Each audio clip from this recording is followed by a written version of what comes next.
understand what is the actually the benefit that Ashish Sanil highlighted and gentlemen from NIIT also have told. Principally, what I've understood that the static data by using the GIS are putting on a more dynamic nature. But how do you, what is the real terms benefit for the corporations or municipal corporations to have those data unless it is a dynamic in nature? That is question number one. And by, you have already maps.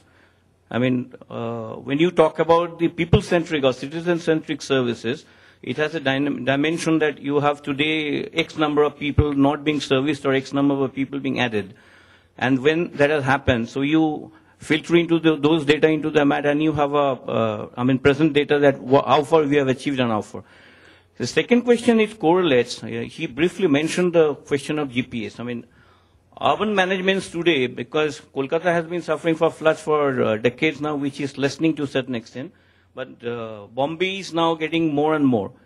And if a correlation, if I add, one of the worst disaster happened in this New Orleans flood, despite having GIS and early warning system, because of lack of GPS availability, they could not predict to the nature of the disaster that's going to happen. Can we integrate these two in a more bigger form, whether for terrorist attacks or maybe severe traffic congestion or movements? I mean, that would be more helpful for present day, the city management, I suppose.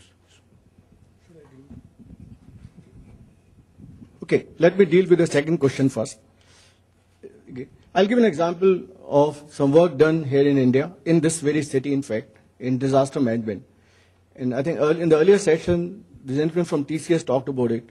They built a system for inquires, and one of the components of that system is a tsunami warning system. What it does is, it monitors constantly, and he showed the sensors where they are located. It constantly monitors where are the disturbances occurring, the subsurface disturbances which can cause tsunamis. And from there you can see what could be the impact, if any, on our shores or other areas. The way GIS can help you is if you have a terrain model of the entire coastal area, and which is not difficult to build, which means elevation data is also there. You can very quickly simulate which areas are likely to get inundated, and very often we assume that anything within a certain distance will get inundated. That is not necessarily the right way of looking at it, because it's not just the distance from the shoreline which will, but also elevation data. So you can very quickly simulate and see which are the areas which are vulnerable to a possible flooding because of tsunami, and therefore you can take immediate action if you need to. So there are many such examples where you can do a what-if scenario visually and then take decisions. Now let's talk about the first question about how can the municipal corporation benefit by building a database of this kind. If you are, let's say, planning to open new schools, primary schools, or new dispensaries, if you have the attribute information by way of demographics, you first look at where your existing hospitals or dispensaries are located, and you make an assumption that all the patients who come there would be typically within a certain distance, maybe 2 kilometers or 1 kilometer, whatever is your criteria. And then you identify on the map which are the areas which are not being covered by the existing dispensaries. And then you say, what if I look at a dispensary in this area? You can straight away see what could be the coverage. And that coverage won't be just physical or geographic, but also the number of potential patients, the community which will be affected, which will be benefiting.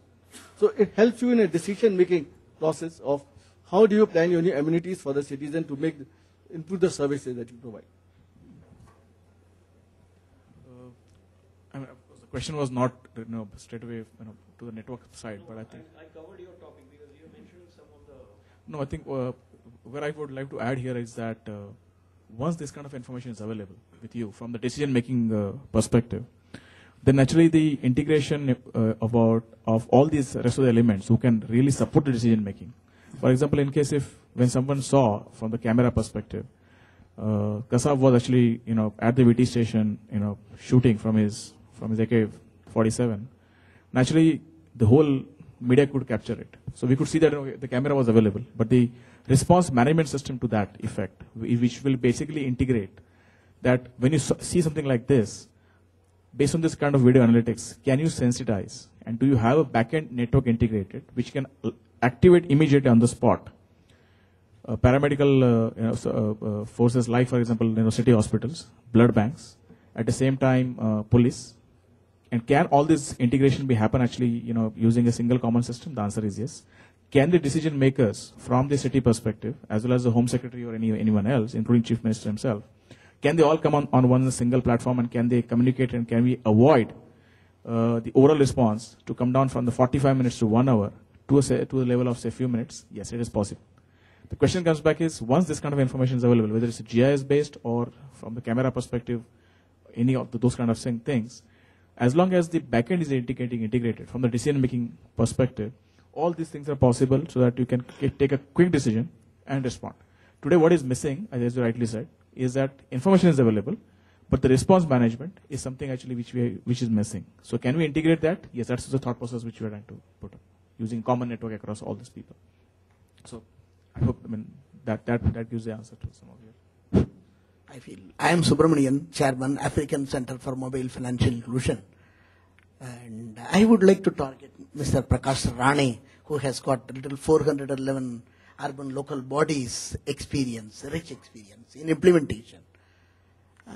Mr. Prakash, that urban local bodies all along have been, most of them have been seen to have followed only single entry bookkeeping systems. Now you have been talking about the administrative reforms blended with e-governance, your automation. And then whether in your experience, 411, whether they switched over from single entry booking system, always will not capture the total demand accruals, revenue accruals, or total demand and payment from the to the citizens who are excluded from that. And then whether they have switched over to the double entry booking system, and whether you have ensured that you are able to cover all the citizens within your urban local bodies. Indian government has already taken an initiative where all the urban local bodies are moving from single entry system to accrual based double entry system. This process is one of the preconditions for funding under the project called as JNNRUM, Jawaharlal Nehru Urban Renewal Mission. So US FIRE-D is the organization which has been working on this since couple of years. Their report has been adopted by Government of India a couple of years back, and by now many of the municipal bodies have already switched on to the double entry accounting system. There are challenges, definitely. Chartered accountants have been appointed. A prescribed methodology has been laid down where a chartered accountant will help them in doing asset register, doing the chart of accounts. There's a national accounting manual which has outlined the chart of account which should be adopted.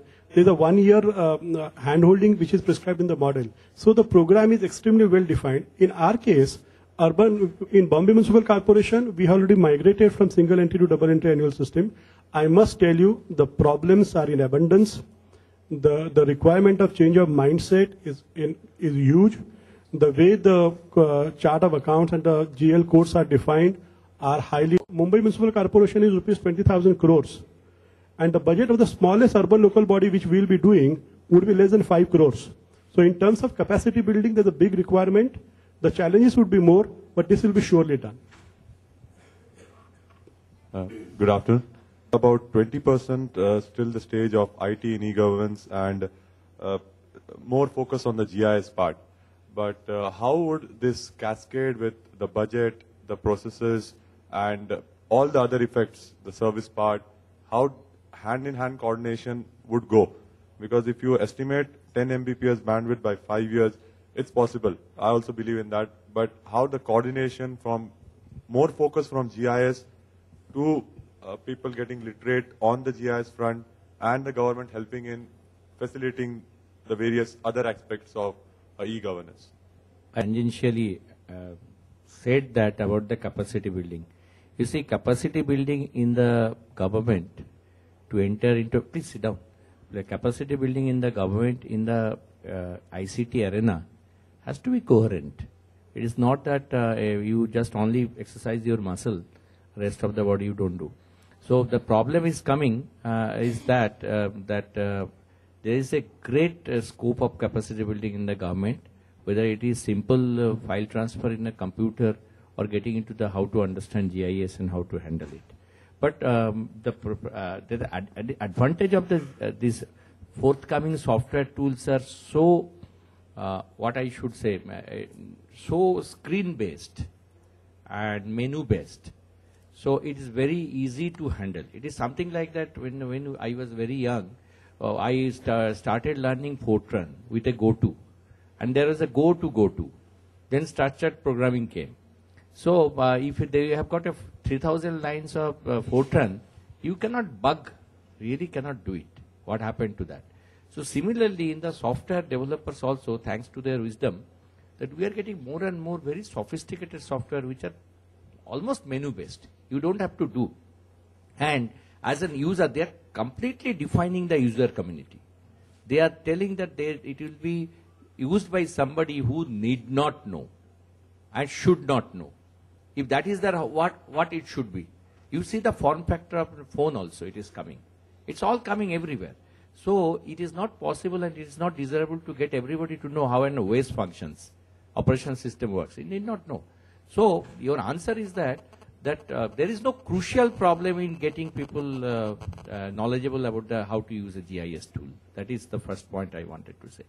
And it also does not dilute the requirement of the ICT-based training in the government and all other executives. That also remains at its place.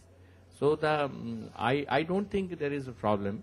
What I am trying to emphasize that now you should not see that computer, printer, and you should more focus on the integrated tools. You should use the tools which are going to help you out. And it is very clear from this panel discussion that GIS is an excellent tool for micro planning and macro planning also. Micro planning, just now chairman has given.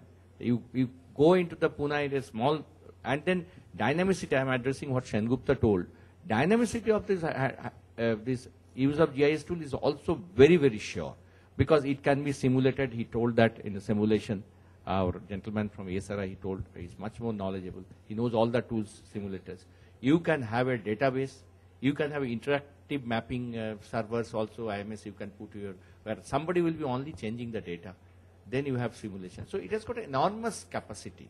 So we should use it. And okay, I think it is a oversimplification of a problem which you have been dealing every day. How to integrate in a big country with a federal system, how to standardize interoperability, make one. It's very difficult. I don't think in this forum we can come to a conclusion on that. I am Harshivardhan. I have a question for Rajendra Erande. We'll just have this as last question. It is about your post Director IT at Pune Municipality. It's like Prakash was talking about 200 urban bodies coming up. So are you the man who will lead the action on all the things we are talking about? And the Director IT, I am not asking you. So, and will there be posts like this in other urban bodies, or already these kind of, because all the IT failures will be somewhere HR and leadership failures if they happen. So how do you see that? Specifically addressed to me, let me answer. Separately, yeah. No, I'll try to just explain. See, what Prakash has given 231 municipal corporations, those are at second or third tier corporations. We are talking Pune Municipal Corporation as first tier one. So that way it is totally different. And my role as Director IT is limited to, right now, for Pune Municipal Corporation, as eGovernance GIS initiative, taking it together. And that is where it is coming up. Thanks. Allow me to just, you see, this is a very, very perennial question you have asked. Whether how much you attribute to the internal capacity of a department for ICT, will it be a permanent thing, which will be a tenure, or you try to get this work done by the external consultants? These are the issues actually involved. Whether every department will require an IT specialist for some time or other time. These we are struggling to find out an answer. It is not straight-jacketed thing. It's not straight-jacketed. One thing fits all. I want to thank all the panel members for the excellent presentation. I know that they had wonderful presentations, slides, and wanted to share a lot of things. But due to lack of time, certainly some constraints are there. Anybody who is interested can certainly talk to them. Thanks panel member.